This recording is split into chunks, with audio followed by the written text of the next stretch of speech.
Had a chance to take a look at this really nice Polytech AK47. It's in the box there.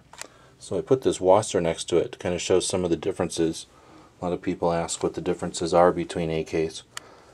Now obviously from a couple of feet away, no, there's not a lot of difference, and most people are going to consider those the same gun.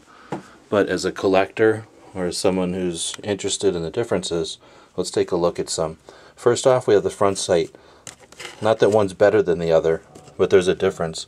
First in the size and the dimensions, but also in the hood. Chinese AKs have a full hood over the sight, where European styles just have the C-shape cup. Next, the bayonet. This particular model has the underfolding spike style bayonet that's permanently affixed to the rifle. Well, it's affixed to the rifle, where the European styles are almost all of them have blade style bayonets that would attach here. Now this particular WASR has its bayonet lug shaved, so it's more of a band style. Next we'll look at the gas blocks. There's not a big difference. The major difference is again the different style, because it doesn't use the blade style bayonet. Another difference is the forward sling mount is on the gas block here, where on the Europeans it's on the bottom of the handguard cup. Looking at the cleaning rods, of course it's a little different here because of the lockup of the bayonet, but also it's a more substantial cleaning rod on the Chinese. Let's move a little bit forward to the forward handguards. Similar style, both solid wood. Sometimes the Europeans are a plywood. Other than just different dimensions and different finish, fairly similar. Gas blocks, very much the same. Trunnions, different, but not very different. There's a little cup where the barrel pin fits on a European, where on Chinese the machines were different, and they just didn't put that cup in. It still uses a barrel pin. Next, let's look at the receivers.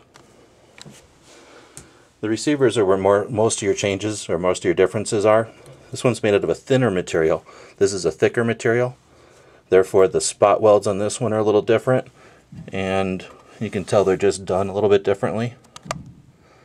The old style Chinese doesn't use any dimples for its pins, where the European style uses the X and Y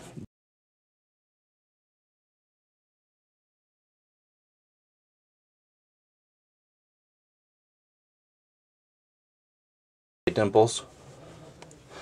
Next, let's look at the rivet pattern. It's a little different on the Chinese than it is on the European. You can see because of the thinner steel and the, I guess, lack of attention during assembly, how it sort of creates a depression here in the steel when that rivet was pounded in, where that just isn't the case on Chinese. They don't divot. The steel's too thick and they were built too well. Looking at the rivet pattern on the back, again, different with the Chinese. Looking at the trigger guard, pretty similar but not the same. Europeans, in this case, has a single hook, that little lump there. There's just one of them. This is a double hook on the Chinese. That one has the Chinese trigger. This one has a switched out US Tapco trigger. Of course the engravings are different. These are sort of sometimes just written in with an engraving pencil. In this case they're sort of stamped on there with a machine. On the Chinese, usually they're pretty well engraved, but occasionally you do see those that look like somebody just used an engraving pencil freehand. Pistol grips, European style, even though this is a US pistol grip, European style looks very much the same, maybe different materials. Where a Chinese pistol grip on a true AK is that wedge and is almost always solid wood. Last up is the stocks. This one's got the plywood style stock, and this one's solid wood. You'll also notice a difference between an AKM and an AK47 on the angle of the stock. So while these aren't the best two to use as an example, it gives you a quick idea of some of the differences between a very rare, high quality, expensive AK and a very inexpensive, made for export style AK. Thanks for watching.